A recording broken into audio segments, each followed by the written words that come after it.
Саламатсыңарбы менин сүйүктүү окуучуларым? Маанайыңар кандай? Бүгүн сабакта биз силер менен жаңы сөздөрдү жазабыз. Сөз байлыгыбызды өстүрөбүз. Сабактын темасы Кыргызстандын борбору. Сиңпейин ырын окугула. Бак дарактуу көктүү, өсөт өнүгөт өзгөрүлөт. Көргөндүн көз жоосун алат, менин туулган жерим. Сөздөрдү биргеликте менин артымдан кайталагыла. Борбор деп аталган имараттар курулган. Бак дарактуу көктүү, өнүгөт өзгөрүлөт, көз жоосун алат. Сүйлөмдү толуктап жазгыла. Бишкек бак шаар. Бишкек бак дарактуу шаар. Диалогту окугула. Роберт менен Сашанын диалогу. Саша, сен кайсы шаарда жашайсың? Саша, мен Бишкекте жашаймын. Бишкек кандай шаар?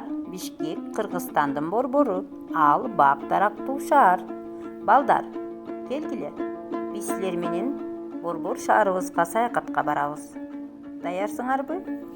Бишкек шаары эгемендүү Кыргыз Республикасынын борбору. Улуу Жибек жолу ушул жерден өткөн. Ушул жакта Бишкек баатырдын жашагандыгы тууралуу да айтылат.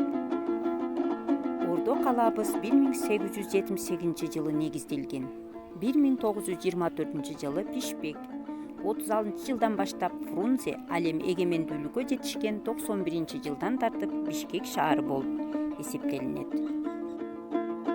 Бишкек шаарында Кыргыздын атактуу инсандарынын урматына тургузулган эстеликтер көп.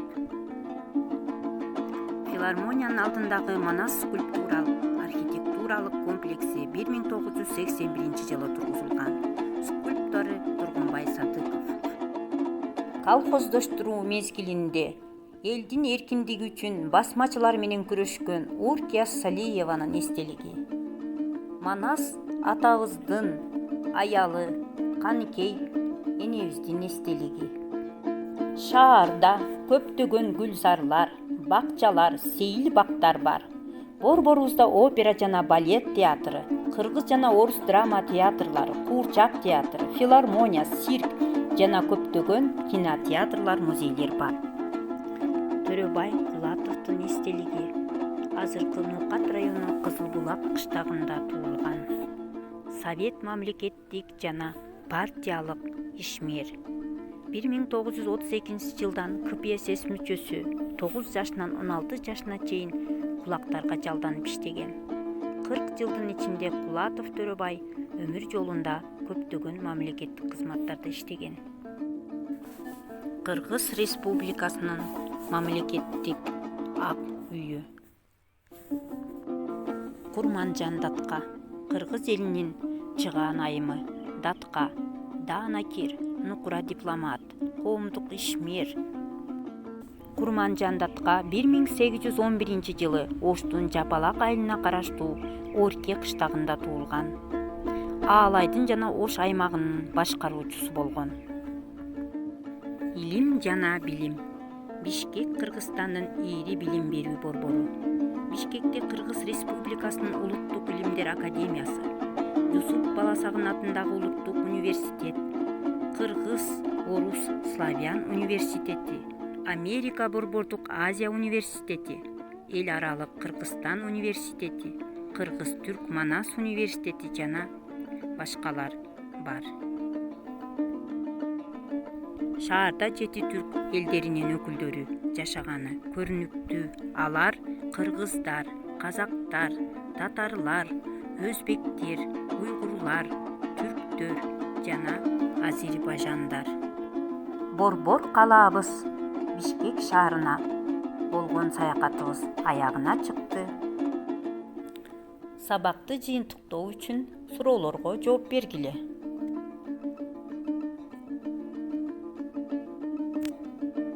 шаары кайсы республиканын борбору?